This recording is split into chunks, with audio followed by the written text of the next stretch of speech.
The GOAT debate might be between LeBron James and Michael Jordan at this point, but in the GOAT trash talker debate of all time, there's only one winner, the infamous Larry Bird. I mean, does it get colder than the time he asked who's playing for second when entering the three-point shootout? Talk about being such a cold-blooded killer. As soon as Bird entered, he told all the guys in the NBA's three-point contest that he hopes they're thinking about second place because he's winning this one. Guarded them, Cliff guarded them, Antoine guarded them, I guarded them. Nothing worked. Bird with 8 seconds.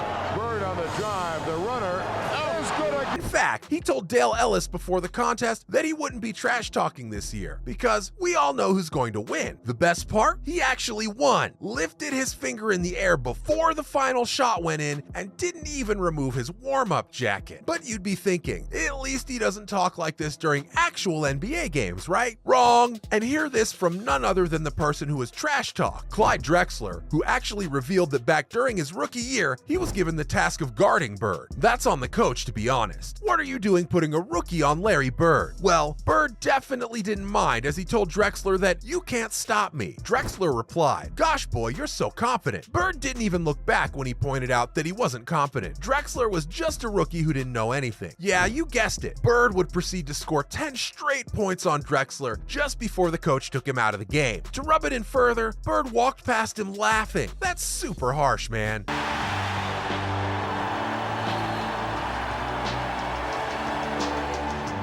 Larry Bird making his return from I dedicated my life to basketball, and I dedicated my life to the Boston Celtics.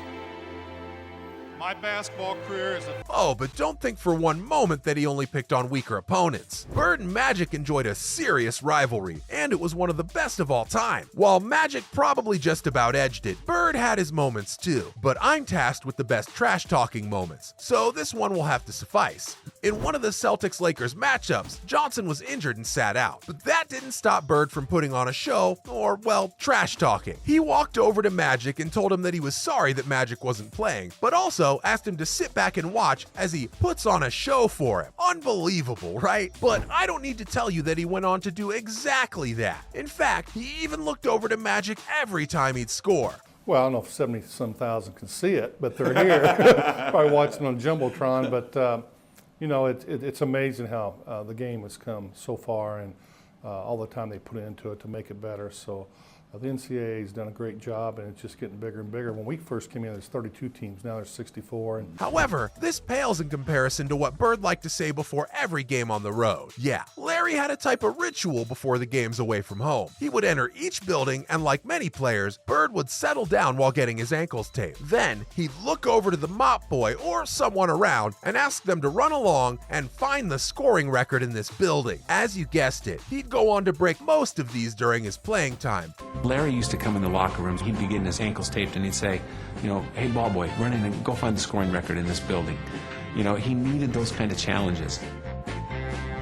And as Danny Ainge remembers him, he loved those kinds of challenges. Once again, this makes for a wonderful story. How about Bird's new method of defending? As per Ron Harper, Bird had a very verbal way of defending. Apparently, Bird would often tell the opposition players that he's not worried about guarding them, as he knows that the shot won't go in. And Harper revealed that this definitely riled people up, as he once asked his teammates to shoot it in his face.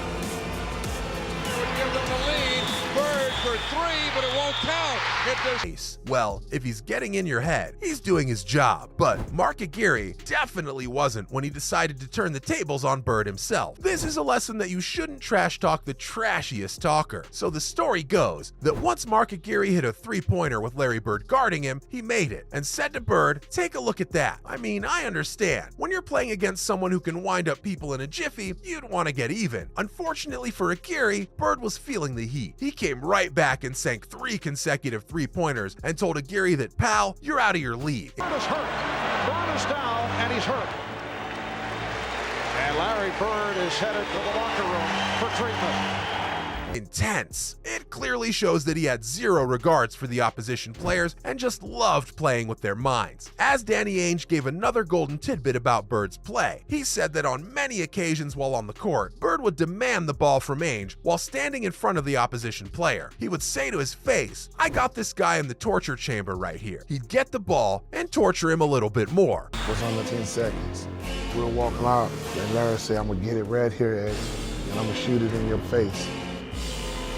While the player heard it and got dunked over too. He'd be a menace in the modern era too, no? He'll probably rack up a ton of technicals, but it'd make for such great viewing. But he'd probably leave dozens of players awestruck too, like he did with Javier McDaniel. Poor McDaniel. In a tied game against the Seattle Supersonics, Bird told McDaniel that he was going to get the ball right here, pointed to a spot, and then told him that he's going to shoot it right in your face. McDaniel, on the other hand, told him that, "I'll be waiting." Rookie mistake.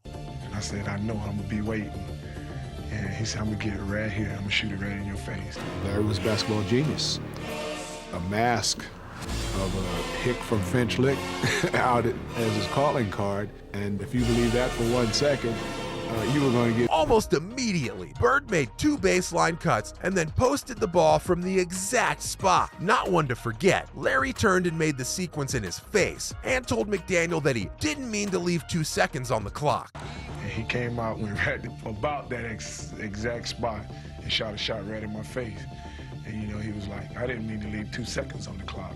He wanted to shoot it with 0 seconds on the clock. I walked back to the sideline like, damn.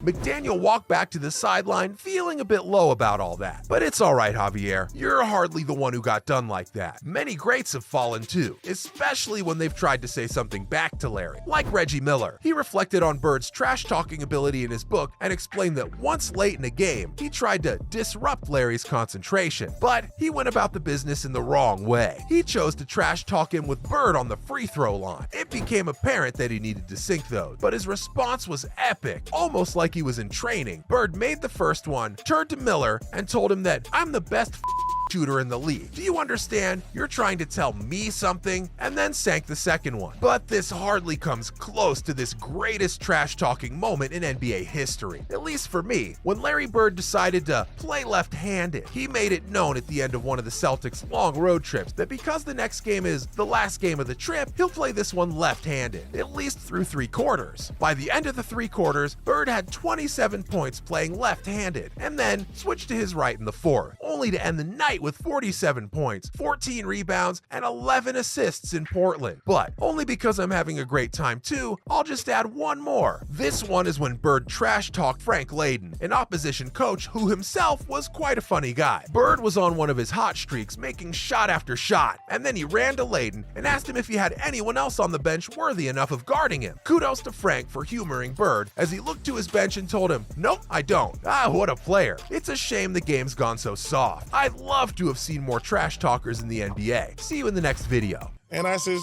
"What are you talking about?" He says, "You guys are putting a white guy on me."